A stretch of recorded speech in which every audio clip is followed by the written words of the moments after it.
Hello everybody, I am Quatella, and today we're going to look at the baggage system.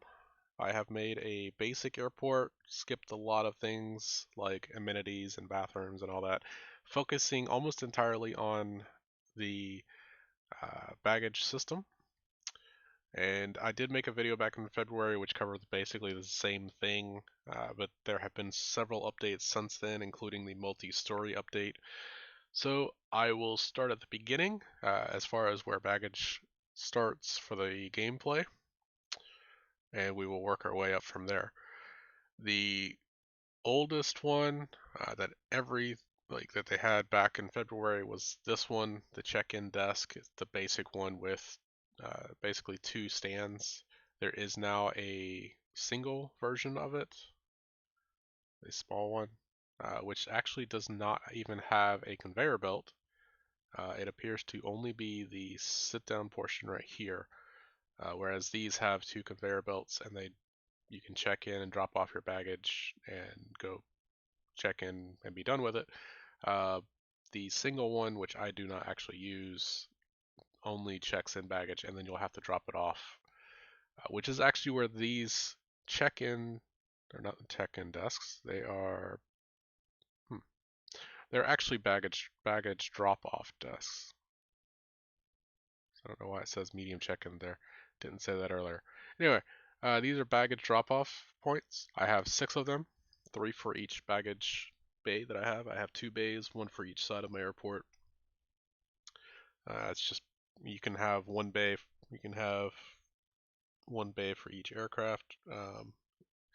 It's completely up to you, but the more bays you have, the more ramp agents you need. So I have 2 just to keep it somewhat simple and not overloaded. It seems to work out pretty well. These are where they drop off. I do also have can't click on them, but they are the self check-in points. You can see they just randomly come up whenever they feel like it, check in, and this guy has now checked in, and he's probably going to pick one of these and drop off his bags if he hasn't already. But you can see this line of people over here dropping off their bags. Again, they do still use these. If they don't want to manually check in, they can go talk to the guy, and the passenger support agents will help them. Once you drop off your bags, it comes down here, and I do have 2 sets of belts, one from the manual side, one from the drop-off side. Everything collects in. Again, I am using the high speed. You may not have access to that if you're playing through the regular version of the game instead of sandbox. I did it in sandbox just to get it done quickly. But you'll see the bags come through here, everything gets collected, and then it all comes up here to the scanning system. Uh, and I'll cover this portion from the baggage bays in a minute. But this portion comes up into the scanning system. Once it comes through, it'll get to the tier 1 scanner, and that should always be your first line of defense is tier 1. If the tier 1 scanner senses something that is wrong, it'll reject it. It'll come up into the tier 2 scanners. There are 5 specific scanners which you can find over here. You'll see that there's 5 different versions: organics, guns, explosives, drugs, and money. Not sure why money is considered to be dangerous, but it is, and if you allow money bags to get through, it will actually still give you a fine just like any of these other things. So you do want to have all 5.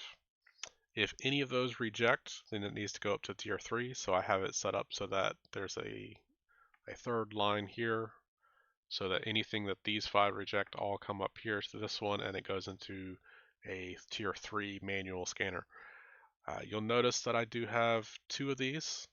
I do that because if you have low skill level or there's a shift change or something like that, you may see 1 or 2 or 3 get through. It looks like all of these they're all fine, uh, but it has happened in the past where the first one will allow something that should have been rejected, and usually the second guy will pick it up if the first guy doesn't. Most of the time, the first scanner will find everything. You'll see several things that he's rejected, and all of that appears to be dangerous items. If they get accepted at any point, so the tier 1, 2, or 3, when they accept anything, they don't deem it to be dangerous. They just let it all pass through. Once it's past all 3 tiers of scanning, it all comes back down, it all joins back up, and comes to the first tilt tray in the system. This tilt tray is set to 2 destination. I pretty much leave all of my trays to 2 destination. The only time you would use anything else is if you want to split it up. I do have on one of my other airports, I have multiple scanning systems. So occasionally I have used tilt trays to split them up so that no one system gets overwhelmed. Uh, this only has one. I don't need it, so I just leave it on 2 destination. And you notice that there's 2 different paths for them to take. One goes up to the baggage bay, one goes down to the baggage claim. So this one is going to the baggage bay. He comes up and he gets to the second tilt tray. This tilt tray decides whether it goes into the baggage bay, which it did. It can also go down and actually be rejected um, to go to the return system, or it can come up and go to the other baggage bay. Um, if it comes over to the other baggage bay, it'll come down and get to another tilt tray, which will decide if it goes into that bay or goes into the return system. By return system, I mean that anything that comes out of either bay or gets kicked out by the tilt tray will come down into the, which I may actually change how this works, but either way, it comes down and goes into the scanning system. So all arriving bags go into the scanning system. I've used that kind of setup for a long time just because I don't think it does it anymore, but they used to have dangerous bags coming in from the aircraft as well. Uh, so just in case I have it, everything gets scanned. If bags are arriving, they will instead come down here to the baggage claim, and you'll see it comes to another tilt tray, which decides which of these it goes to. There is one baggage claim area for each of the baggage bays. So the bay here goes to this claim area, this bay goes to this claim area, and so you don't, they are separated, they have to be separated. You have to have one claim area for each baggage bay. So I have 2 baggage bays. If I had more, I would need more claim areas. And this is a very simple system. Once it comes out, it just comes around here and they just go in a circle until they get picked up. 99% of the time, the bags will be picked up within a couple minutes, if not, almost instantly. And the guy will, or the person will pick up their bag and leave the airport. Um, and that's the end of the journey for that. One thing to note on the baggage bay, I do use the 1-lane roads here just to avoid any issues with them. Like if this didn't have this one-way system, they may come in and try to come down on the right side of the road, the proper side of the road, and end up having issues with the lanes, trying to cut across traffic or something like that. So I just use the one-way lanes just to avoid any issues with that. All right. One other thing to note.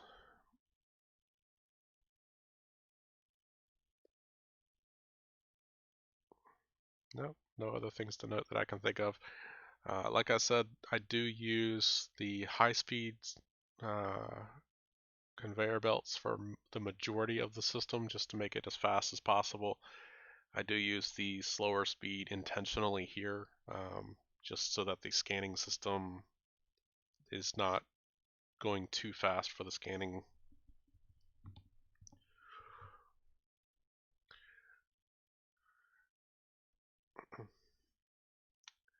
And that is, there's no real reason to use the low speed over the high speed. like I said, it's purely for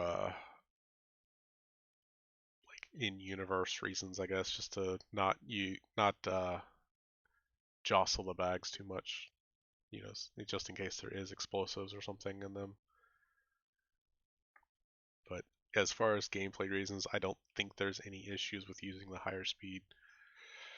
All right, but if we look here at the security ratings, you'll see that the operational safety at 100%, that is going to be changed by how I handle emergencies, security guard patrols, outside lighting when dark. I'm not sure how that's at 100% because I have no outside lighting. I don't have any street lights or anything set up, so we're not going to worry about that too much. Security staff skill, that is one thing that you have to keep in mind because that also affects how they scan. So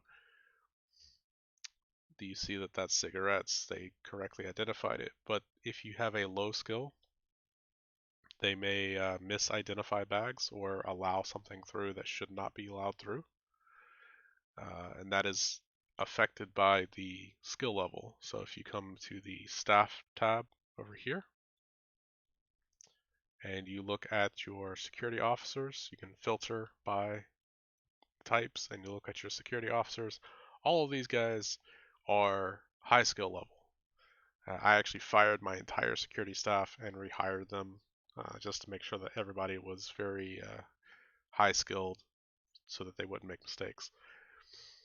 So even with those high skills, it's still at only 91%.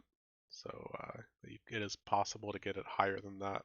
Maybe if you only hire the super high green ones, um, but anything over about 90% is probably going to be very good. You'll notice the tier 1, tier 2, and tier 3 are all at 100%. Uh, tier 1 and 2, pretty much if you set it up about like I have this set up, where tier 1 feeds into tier 2 and tier 2 feeds into tier 3, those two numbers, the tier 1 and 2, are going to be at 100%, pretty much guaranteed, if you set it up correctly. Tier 3 may be lower. Again, it depends on the skill level of the security staff. The same thing with the baggage correctly destroyed. If they don't reject the bag correctly, then they're not going to destroy the bag correctly. So those numbers are kind of interdependent, and you can see that that actually dropped a little bit, which means that they let something through that they shouldn't have.